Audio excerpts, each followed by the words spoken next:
Ukraine's second city of Kharkiv has been left without power after the latest wave of Russian strikes targeted energy stations across the country. Officials said as many as 9 power facilities were hit as Russian forces fired 76 missiles and carried out drone attacks across Ukraine. Kharkiv's mayor said the city suffered colossal damage in the barrage. One resident, Anastasia, told the BBC that she heard several explosions as the strikes began on Friday morning. In a matter of minutes the lights started blinking, the mother of a 2-month-old child said. Just 10 seconds later we were out of power, everything just went still and that's it. At the moment there is also no water because the pumping stations cannot work when there's no power in the city, so technically what we have now is a city without power and water supply. Oleg Senegubov, head of Kharkiv's regional administration, said officials plan to have power restored by midnight. But power grid operator Ukrenergo warned that the scale of the damage could mean it will take longer to restore supplies. The body said in a statement that the energy system had lost more than half of its capacity due to the latest strikes, and said priority would be given to critical infrastructure, hospitals, water supply facilities, heat supply facilities, sewage treatment plants. Defense Ministry advisor Yuri Sak told the BBC that emergency services were working to restore electricity supplies, but the situation was still difficult. Russia's frequent attacks mean that repairing the damage is getting harder. Elsewhere, 3 people were killed and 13 more injured when a residential building was hit in Kryvyi Rih and a third died in Kherson. In the capital Kyiv, the city's metro was left at a standstill. The alarm was raised across Ukraine on Friday and Commander-in-Chief General Valery Zaluzny said air defenses had intercepted 60 of the 76 missiles fired, most of them cruise missiles. 37 were brought down by air defenses, it added. It's very stressful but now I'm used to this, said 42-year-old Oksana, who lives in the capital. I don't want our children to live through this, to be in basements, shelters, I don't want this for them. Ukraine has accused Russia of weaponizing winter by striking essential facilities as temperatures in much of the country are below freezing. Russia's attacks also cut power in the Sumy region close to the northern border with Russia and in the central cities of Poltava and Kremenchuk. 15 rockets were reportedly fired at Zaporizhia in the south, while Kyiv Mayor Vitaly Klitschko said several areas of the capital were hit. Damage to energy infrastructure had affected its water supplies and city metro lines were for the moment not running, he said. Russia has launched more than 1,000 missiles and Iranian-made attack drones since the wave of strikes began on October 10, although most of them have been intercepted by air defenses. The biggest barrage, in mid-November, involved more than 100 missiles and drones. UN Human Rights Commissioner Volker Turk warned on Thursday that further attacks on power facilities could lead to a further serious deterioration in the humanitarian situation and spark more displacement. Prime Minister Denis Shmyhal described the latest wave of strikes as another attempt to commit genocide against the Ukrainian people. In some areas, electricity is only available a few hours per day. I'm angry, said Elizaveta, 21. They are destroying our lives. We are used to it now. The most important thing is that Russia isn't here. And Anastasia said that life was becoming more difficult as winter sets in.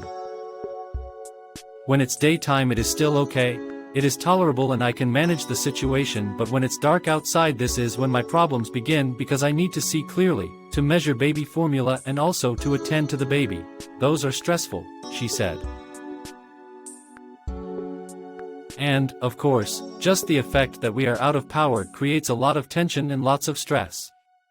So we just survive through the night and when the day breaks it gets a bit better, but we cannot compare it to our normal day.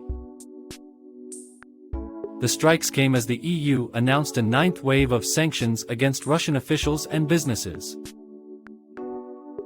Almost 200 individuals and entities were added to an asset freeze and visa ban blacklist. Several Russian regional governors were sanctioned on identical charges. The EU said the officials had been involved in the forced deportation and adoption of over 2,000 Ukrainian children since the war began. Ukrainian officials say the deportations amount to a war crime under Article 49 of the Geneva Convention. Meanwhile, Russian-backed proxy officials in Ukraine's eastern Donbass region accused Ukrainian forces of shelling a town and a village overnight in the Luhansk region. Details of the deaths could not be confirmed.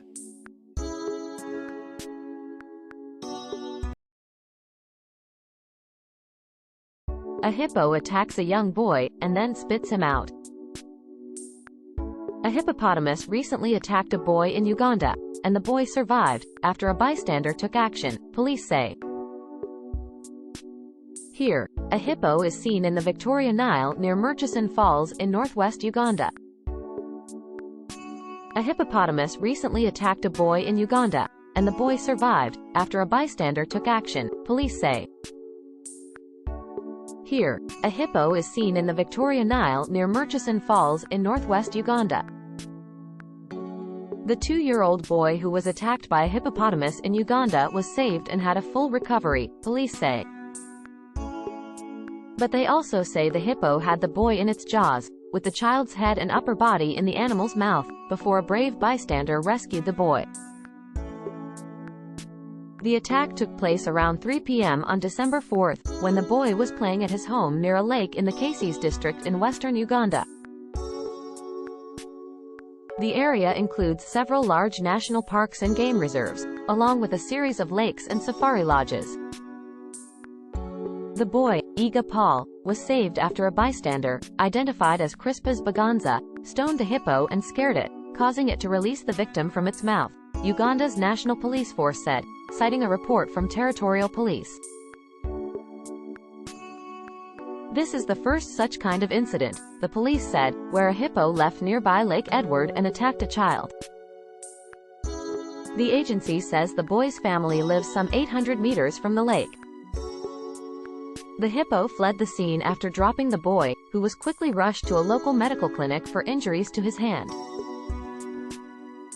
He was then moved to a hospital for additional treatment. He recovered fully and was discharged, after receiving a vaccine for rabies, the police said. Ugandan authorities are reminding people in the area to be mindful of wild animals, and to report any incursions into their neighborhoods. Instinctually, wild animals see humans as a threat and any interaction can cause them to act strangely or aggressively, the police said. The case has attracted wide attention, setting off speculation over whether the hippo might have been trying to swallow or eat the boy, and it's worth noting that hippos are known to be herbivores, eating massive amounts of grass. But as the Uganda-based exclusive African Safaris website notes, scientists have confirmed that the animals can also eat meat, particularly if other food is scarce. Hippos are also known to attack other animals, and humans, if they feel threatened or disturbed. Numerous outlets, from National Geographic to the BBC, cite estimates that say hippos kill 500 people each year, in incidents ranging from the animals charging and capsizing boats to direct attacks. Their ability to tear apart most animals, including lions or crocodiles, is why the hippo is actually the most dangerous wild animal in the African savanna, the exclusive African Safaris website says.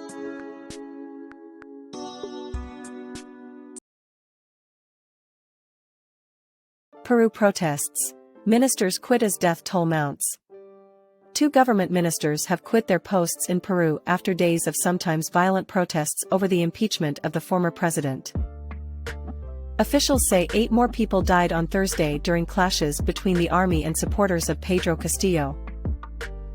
Meanwhile, thousands of tourists are trapped in the city of Cusco after protesters forced the airport to close. The demonstrations began after Mr. Castillo was removed from office by a congressional vote. Peru has been through years of political turmoil, with the latest crisis coming to a head on December 7 when the former president announced he was dissolving Congress and introducing a state of emergency. However, Mr. Castillo's plan backfired and Congress instead voted overwhelmingly to impeach him. More than 20 people have been killed in the protests that followed. Clashes on Thursday in the central Ayacucho region left at least 8 people dead, health authorities said. Footage on social media showed protesters blocking main roads and airports. Education Minister Patricia Correa was one of 2 ministers to resign on Friday, writing on Twitter that the death of compatriots has no justification, and that state violence cannot be disproportionate and cause death.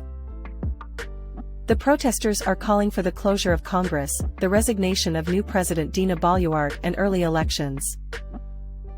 On Friday, Congress voted against a proposal to bring elections forward to next year. The protests are also affecting the country's tourism industry.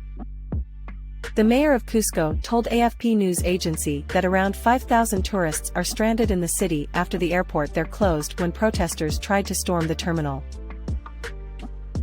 Around 800 tourists are also stuck in the small town at the foot of the mountain where the citadel stands, because the railway line which serves it has stopped running. Some mostly American and European tourists have reportedly left the town on foot along the train tracks in an attempt to return to Cusco.